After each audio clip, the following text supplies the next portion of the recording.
Hello, once again. I'm Dave Gibson, the editor of Third Wednesday magazine, and we're here today with another reading in our series of recorded readings by contributors to Third Wednesday. Today we have Terry Allen.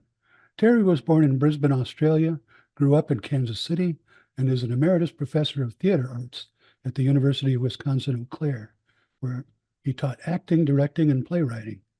He is the author of the chapbook Monsters in the Rain from Kelsey Books 2019 and 4 full-length poetry collections, Artwork, Waiting on the Last Train, Rubber Time, and Preserving the Past for the Present, all from Kelsey Books. His poems have appeared in many national and international journals, including the I-70 Review, Third Wednesday, and Pop Shot Quarterly. In addition, his work has been nominated for an Eric Hoffer Award, a book award, the Best of the Net Award, and a Pushcart Prize. He currently lives in Columbia, Missouri, with his wife Nancy and their dog Jaden. And now here is Terry Allen. I'll be reading some poems from my latest collection called Preserving the Past for the Present. The lights are about to go out. One decides to do the right thing without knowing what that might be or when it might be, but still doing the right thing appears to be a goal worth doing at this point, at this moment, in an otherwise safe, if remote life. It might follow a long string of missed opportunities to seize the moment, to step in, to reach out, to make contact, where one would normally look the other way, pretending not to see, and where moving quickly in the opposite direction would be the safer choice.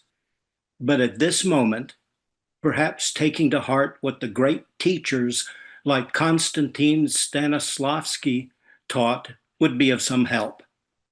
He was the famous Russian character actor, director, and writer who developed a system of acting known today as the method, which has left us with many courses and entire programs of acting training, which prepare actors to create believable characters and help them to really put themselves in the place of another human being.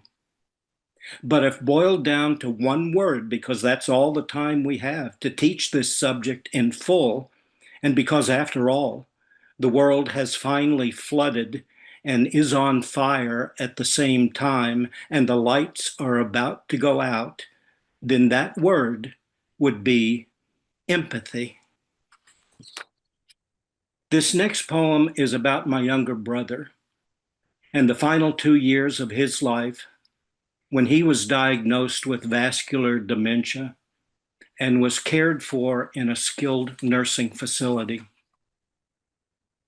Flying squirrels can't really fly. For Larry, 1947 to 2023. Like carnival clowns that aren't quite human, that appear in the dark, then bounce about too quickly, first here, then there, a blur of loss, of death and infection, unpredictable, hard to pin down, hard to hold in one's mind.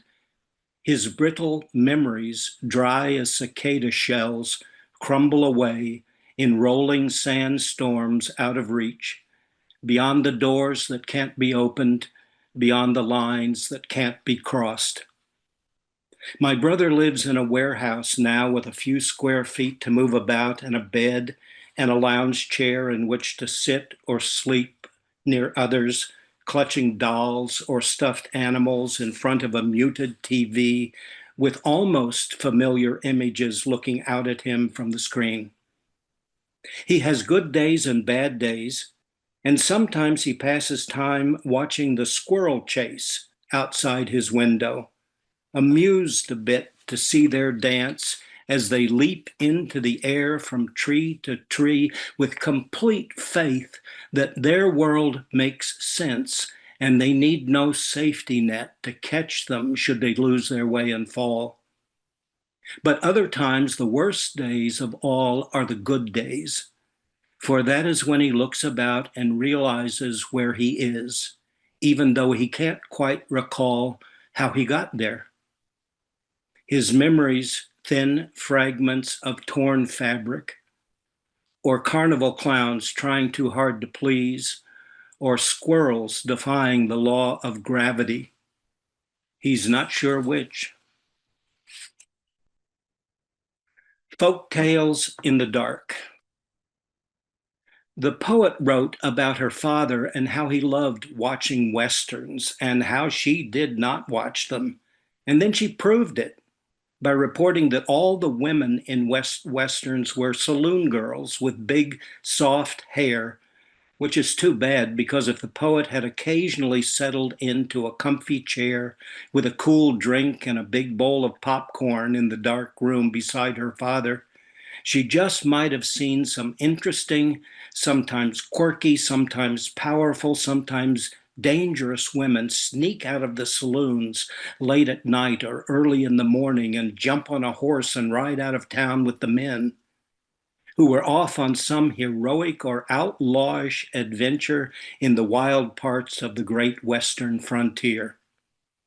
Just like Ma Jenny Greer, a large, strong, sadistic woman on horseback who joins the mob out to lynch the would-be rustlers in the Oxbow incident, or like the 14-year-old girl, Maddie Ross, in True Grit, who sets out to find the man who killed her father with the aid of a U.S. Marshal named Reuben J. Rooster Cogburn, or like Etta Place, a lifeline and an accomplice to the outlawed duo in Butch Cassidy and the Sundance Kid, or Helen Ramirez, a business owner who puts men in their place and is a vital help to Marshal Will Kane in High Noon, along with his wife, Amy Fowler Kane, a devout Quaker and pacifist whose bravery ends up saving her husband's hide.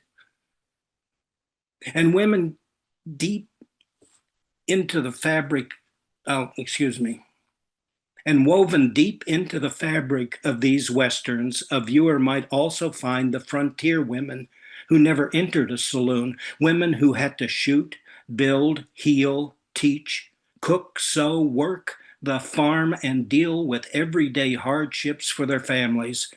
Women like Emily Tetherow in Meek's Cutoff, who holds a small group of settlers together as they travel across the Oregon high desert in 1845. And sure, Western movies often play with the Western myth and tell simplistic stories of cutout characters placed in the foreground of grand monumental vistas while beautiful musical scores accent the relentless tension. And sometimes these Western films are morality tales about standing up for what is right, while some Westerns want to subvert the Western tropes and the men and women come out alive and whole like people we might recognize if we care to look. The clean plate rule. If you are invited to be a guest for a meal at someone's home in Jakarta, it is best, if you want to be polite, to not clean your plate, as one might have learned to do back home growing up with parents who insisted that you sit at the table for hours if that's what it takes for you to finish everything on your plate, including the cabbage and Brussels sprouts. After all, there are starving children in the world who would give anything to have what you refuse to eat. And if you don't consume every bite, you have to go straight to bed, and there's no food for you for the next 3 days. And you find it does no good when confronted with the starving children argument to say, all right, pack it up and send it to them. And from that experience, you learn the clean plate rule, which works in your culture, but not in others, like Indonesia, where if you eat everything, it says you didn't get enough. It's as if you are not fully satisfied because your host could not provide. And that too is not a bad lesson to learn and apply at other times in your life, like when you attend a political rally for someone running for president, someone who is known for giving grievance-filled 2-hour speeches wrapped in the American flag and laced with hate and messianic images, identifying themselves as the chosen one who can solve all problems. though it is clear in the first 10 minutes of their speech that they were absent the day the congregation learned that the core of the Savior's teachings is a world where people live with mercy and compassion. And that may be your cue to stand up and say, I've had enough. I don't have to wait until the plate is clean. I can leave now. Things you may not want to order at that new exotic restaurant. That overpriced pungent oxtail soup that has a fraternity at a nearby table snickering and glancing your way while singing Rollin', Rollin', Rollin', Rawhide. Whatever is under the cracked dome food plate cover that scratches and squawks with miserable urgency. The unrecognizable stew that your weird uncle orders after telling everyone he once survived on bandicoot rats and rove beetles when he was lost in the jungles somewhere in Southeast Asia. The large salad with the dead but colorfully bloated caterpillar on the center leaves. The double toil and trouble Wednesday night special that includes a warning: we are not responsible for the cost of ambulance services. The dessert that is served with insistent strobe lights and a singing waitstaff that dances around your table in a loose conga line after placing a battered Cuban pork pie hat on your head. That locally brewed beverage with an unrecognizable lump at the bottom of the bottle, which comes with a reminder to drink responsibly and mind the FDA health alert concerning a possible listeria contamination. That being said, the after dinner mint, if still carefully sealed in its original wrapper, should be just fine. Enjoy. Aunt Leona and the false bottom. All right, you two wiggle weasels, one more, then it's off to bed. You remember the story of the first woman on earth, don't you? The one who had the beautiful box given to her by the god of the sky, who said to her, don't ever open it. But she was curious and she did open it, didn't she? And out flew all the monsters of the world, some landing under bridges and in the woods, but most ending up in closets and under beds and in all the dark places. And that seemed to be the end of the story. But what you don't yet know is that the wooden box had a false bottom placed there by a trickster, the god of fire. And when the woman opened it, out sprang 200 billion trillion tiny creatures, odd misshapen things that filled the sky and touched the sun and floated back to earth as sparks of light to do good if they could. For these were the feeble and frail bits of hope that would help all in need see into the dark, that came to reside in the hearts of everyone. For these bits brought the courage to survive and to pray for things to become better for everyone. Now off you go, sleep well, and say your prayers, especially for those poor creatures in the dark. Speaking of monsters, this final poem is about monsters that carry guns, wear masks, and body armor, and about monsters that carry briefcases, wear suits, and phony smiles. It's about school shootings. It's about the children.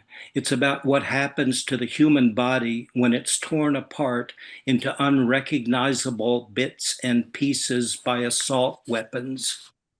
It's called The Separated Children. The children hide like Pinter's weasel under the cocktail cabinet. The children hide in tight places in the dark, out of sight. While Congressman so-and-so and Congresswoman such and such and State Senator who's it affirm their opposition to this and that, this marriage, that right, this education, that action, this theory, that control.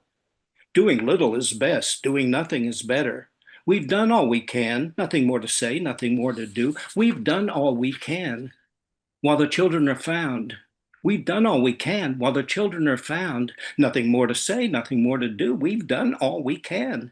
While the children, the separated children, are separated from life, separated from limb again and again and again.